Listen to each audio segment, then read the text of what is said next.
সত্যি কথা বলতে কিছু মানুষ আছে, সেটা আমাদের আত্মীয়ই বলো আর আমাদের আশেপাশেই বলো, তো তুমি কি করছো, তুমি কোথায় যাচ্ছ, তুমি কি খাচ্ছ, সেটা নিয়ে বড্ড মাথা ব্যথা।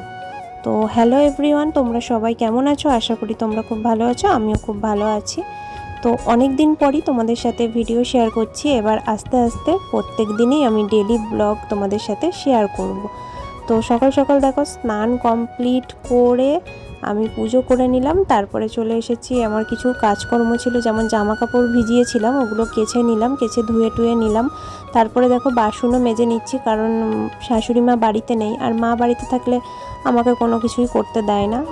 আমি যদি বলি মা আমি করব, তো মা বলে না থাক, তোকে করতে হবে না, আমি করে নিচ্ছি। তো মা করে নেয় বলে সেরকম একটা আমাকে করতে হয় না।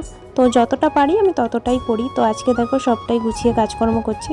তো বাসনগুলো মেজে ভালো করে ধুয়ে নিলাম, তারপরে চলে এসেছি মাছ নিয়ে। তো মাছগুলো আমি এখন মানে রান্না করব, তো সেই কারণে ধুয়ে নেব।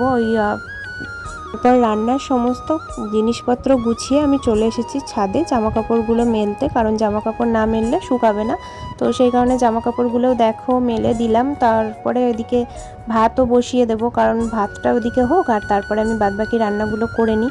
আর মা ওদিকে করে গেছে আম দিয়ে ডাল আর ভেন্ডি ভাজা। আমি এদিকে দেখো ভাতটা বসিয়ে দিলাম, ভাতটা আস্তে আস্তে হোক, তারপরে আমি মাছটাও করে নেব। বড়মশাই বলেছে মাছটা হচ্ছে ঝাল করো পেঁয়াজ দিয়ে, নর্মাল যেরকম হয় আর কি। তো দেখো এখানে আমি মাছটা ভাজা করতে বসিয়েও দিয়েছি, আর আমার রান্না মোটামুটি কমপ্লিট। এদিকে দেখো রান্না করেছি, ভাত করেছি, আর এটা হচ্ছে মা করেছিল আম দিয়ে ডাল, মাছ ভাজা, ভেন্ডি ভাজা আর আলুর চোখা মতো মা একটা কি বানিয়েছিল, আর মাছের ঝাল।